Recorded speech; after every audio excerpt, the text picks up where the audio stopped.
Yun ho ang nakikita natin dito. That is the biggest question. Oh. Ngayon, ang tanong dito, kasi sabi niya, rehearse lang tong kaso na to.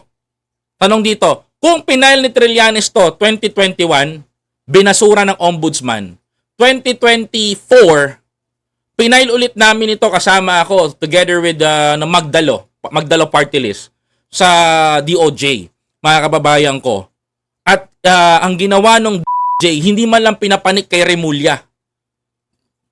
Idiniretso kagad ng kaalyado nila sa ombudsman para maibasura ni Tama ba ako, mga kababayan ko? Nung panahon na yon, mga kababayan ko, wala hong justice kasi protektado ho ng protektado ang Duterte ng mga kaalyado nila na nakaupo sa at sa